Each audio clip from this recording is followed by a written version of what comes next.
Hi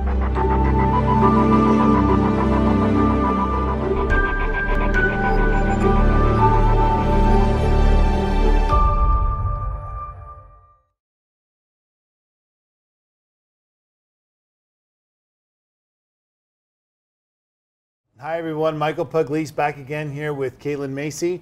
We're going to be demonstrating a lactic acid with salicylic acid in concentrations of 30-10. This is our alpha beta peel. We're going to be doing this on our darker Fitzpatrick model, Fitzpatrick 5, and these are great peels to be applying for a darker Fitzpatrick type. Again, the gel bases are designed to not penetrate as deeply into the skin. So even though we're dealing with a relatively high concentration here, we don't have to worry about creating an inflammatory response because they're not designed to penetrate deeply into the skin. They're going to sit on the surface and break down protein layer by layer by layer. And of course, the comfort level for the client is much greater than it would be if we were using an ethanol base. If we were using ethanol with those high concentrations, we would never think of doing it on a darker Fitzpatrick type, and certainly the comfort level would be nowhere near as what it is with this particular type of base. We're going to start with our lipid replacing cleansing gel. Again, it's designed to remove a lot of that surface oil, surface debris. It's a gentle surfactant base, but it's not overly stripping to the client's skin.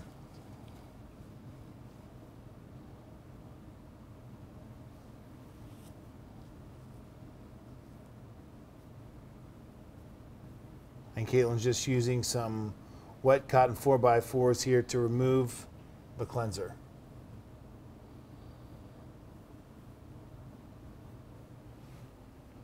Now before Caitlin applies the peel, she's going to make sure that the skin is completely dry. We want to make sure again that the skin is dry before we apply the acids. We want to make sure that we're not applying the acids to damp skin because it can create a little bit of undue heat and could generate some discomfort for the client. She's also going to be applying some eye pads to make sure that we're protecting the eyes in case the peel has a tendency to move.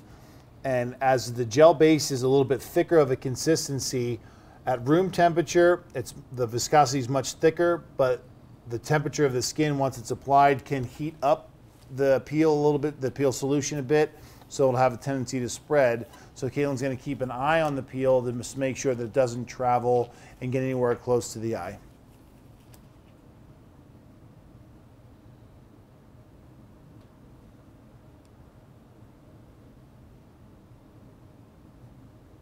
Now, as she's applying the product, you can see here that she can overlap the product. It's not a concern.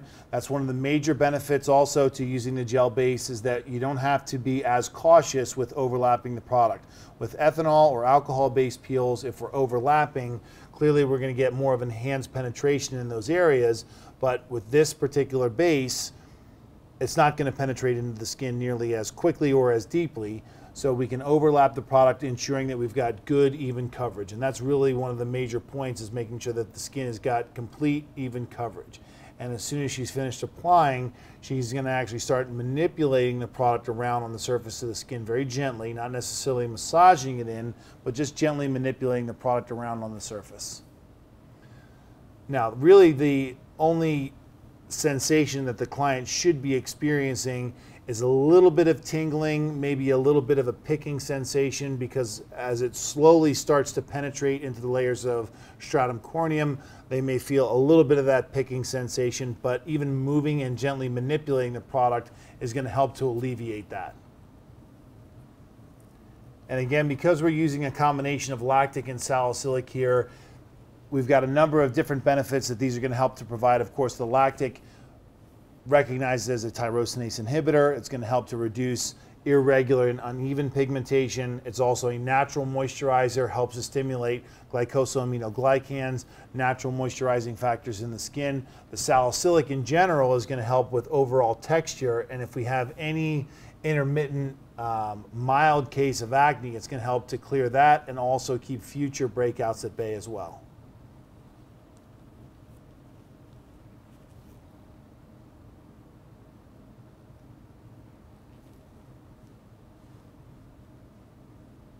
Now, when it comes time to removal, Caitlin's simply going to take some dry 4x4s, and again, she's not doing any kind of aggressive rubbing when it comes to the removal. She's simply blotting dry. She's blotting the excess, because when it comes time to removing and neutralizing, we don't want to spray the neutralizer right on top, because it can create the product to run and travel a little bit more on the surface of the skin. So she's just blotting dry, getting in any of the additional crevices around the nose. If you have a client that has a little bit deeper expression lines, you want to be sure to remove in those as well.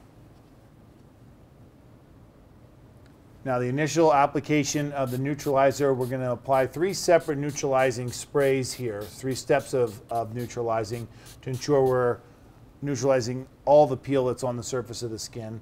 The first step, she's going to simply spray it on and do a little bit of massaging. And then she's going to remove with wet 4x4s. So just really gently, again, manipulating it around on the skin.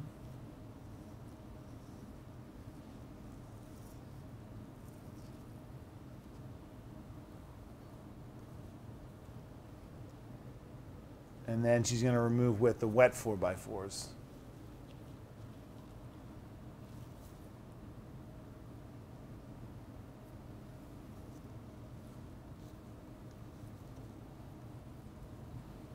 And here we're using cotton rather than gauze. It's a little bit softer, a little bit easier to work with, because of course we are doing some exfoliation. Even though it's more of a conservative method of exfoliation, it's best to use something that's going to be a bit more gentle on the skin.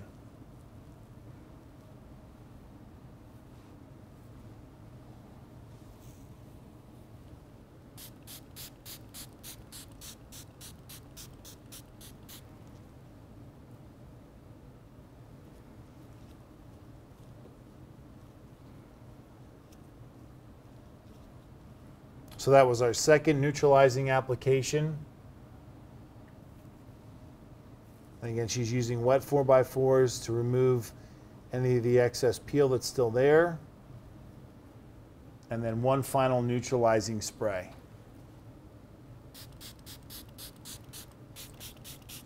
And she's going to put a little bit in her hand, again, just to move this around and make sure that everything has been completely removed and neutralized. So again, when it comes to the removal, the peel comes off initially with dry 4x4s, then we neutralize, remove with wet 4x4s, neutralize again, remove one last time, and then apply a final neutralizing spray. Then we use our finishing products, the first of which is the vitamin C reversal serum. And again, we're using the Circadia vitamin C reversal serum. This is a magnesium ascorbyl phosphate based vitamin C and a hyaluronic acid base. Magnesium ascorbyl phosphate recognized not only for its stability as an ingredient, but also its tolerability on a skin, particularly it's just been freshly exfoliated. You wouldn't do this with some of the other forms of vitamin C, in particular ascorbic acid base. It could be a little bit too intense of a sensation for a client, especially that could potentially have compromised skin.